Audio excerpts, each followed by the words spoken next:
Welcome back, everyone. So, have you ever felt like you're just a cog in a massive, totally unfeeling machine? Like you're trapped in this system that just drains your energy and offers absolutely nothing but an empty routine in return? Well, today's explainer dives into exactly that feeling, but we're looking at it through the lens of a profound, honestly pretty grim, dark Gothic fable about the terminal stage of the human soul's evolution. We're going to explore the epic journey of a soul escaping what's described as industrial captivity. And to really get into this, we're blending Nietzschean philosophy with a bit of philology. For instance, take the word Mercurial from our title. It actually comes from the Roman god Mercury, the deity of change, volatility, and crossing boundaries. And that perfectly sets up our whole theme today, this volatile, boundary-shattering transformation from being a captive biological machine into a completely sovereign creator. So let's step into the dark. To understand where we're going, we first really have to feel the suffocating reality of our starting point. We begin this fable trapped behind a rusted, jagged iron gate. Think of it as the ultimate spiritual burnout. It's this claustrophobic existence where you aren't really living, you're functioning merely as a biological machine. You've been reduced to a desperate witness, just endlessly scrolling through a history that has literally already been erased. It's a state of total powerlessness, completely tethered to a dying world that demands your labor but totally denies your soul. Which brings us to the first act of our fable, Captives of the Iron City. Now, you might naturally think the force keeping us trapped in this iron city is some terrifying tyrant, right? But our source material points to a much more insidious group, our so-called friends, embodied by a figure called the Lore Keeper. The Lore Keeper represents the herd mentality and passive nihilism. And what exactly is passive nihilism? Well, think of it like this. It's when you realize the world has no inherent meaning, so you just kind of shrug, give up, and distract yourself. Instead of facing reality, what the text calls the honesty of the gray spirit, these lore keepers cling to scorched scrolls and assumptions built on sand. Your true jailers aren't monsters at all. They're the comforting friends telling you to just keep your head down and stay in your cage of gold, lulling your soul into accepting bureaucratic control and mechanized logic. But a sovereign soul can't remain in a cage forever. The escape leads us out of the Iron City and right into the Great Star of Negation.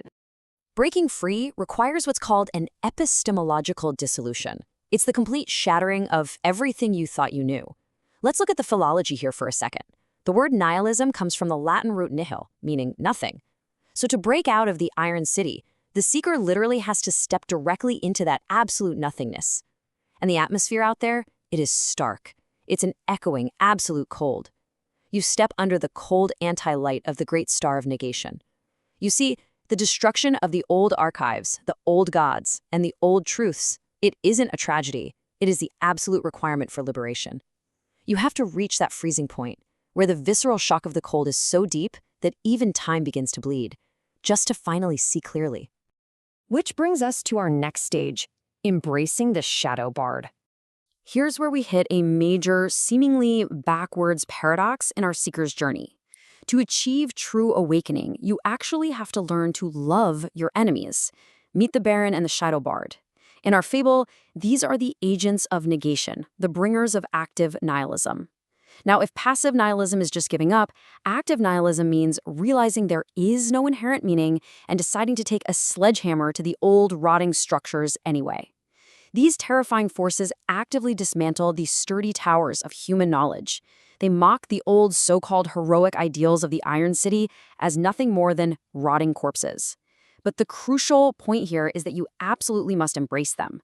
They are the only entities capable of stripping away the illusion of meaning. They swing the wrecking ball that smashes those gold cages of the herd. It's a brutal paradox, honestly. You have to fiercely hate your friends, the lore keepers, who offer you passive nihilism and a borrowed silence, wrapping you in a warm blanket of lies. They just want to keep a fragile layer of paint over the rotting wood of the old world. Conversely, you must learn to actively love your terrifying enemies, the Baron and the Shadow Bard. You need their active destruction. You need them to rip off that fragile layer of paint to expose the raw vellum of the self underneath. But stripping away the old world is only half the battle. Now we transition to the alchemy of yellow mercury. This is the profound internal shift from being a passive object to an active creator, requiring a mythic alchemical breakthrough. Why yellow mercury? Well, here is a surprising fact. In traditional alchemy, mercury represents the fluid, transformative spirit that actually connects the physical and the divine. To achieve this state, the sovereign individual first has to integrate their internal shadows. You stop running from the darkness within, and it becomes a visceral reclaiming of your own power. Next, you reclaim the divine spark that humans spent eons projecting onto external gods and stored records. You take that power back. Finally, armed with the key forged from the cold silence of an abandoned prayer, you step right into the uncanny valley.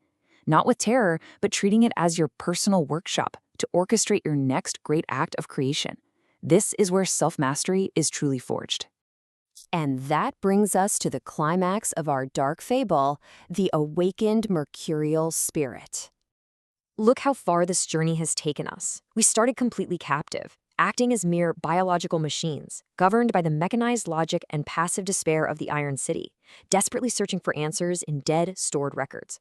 But through this brutal alchemy, the soul transforms. You achieve absolute interior sovereignty. You are no longer a machine. You are the sole architect of your reality. You've moved from passive existence to active creation, stepping out of those dusty archives to stand ready before a blank white vellum. To exist in this sovereign state, the awakened spirit must stand at the very edge of negation. This is where the sloughing off of the old world finally ends, and the next thing, unnamed and unasked for, begins. It requires mastering the true arithmetic of subtracting everything from nothing. It is a profound realization that gives the soul the immense strength required to face the absolute emptiness waiting at the end of every human declaration. Remember the stakes here. There are no more safety nets. There are no more gods. There are no more lore keepers to tell you what it all means. It is just you and the absolute emptiness. Which leaves us here. You've achieved absolute sovereignty. You're no longer searching the archives. You have become the creator. You're standing as the only authority in a universe that is, fundamentally, entirely silent. The old world is gone. The rusted gate is shattered. All that's left is the blank white vellum of existence.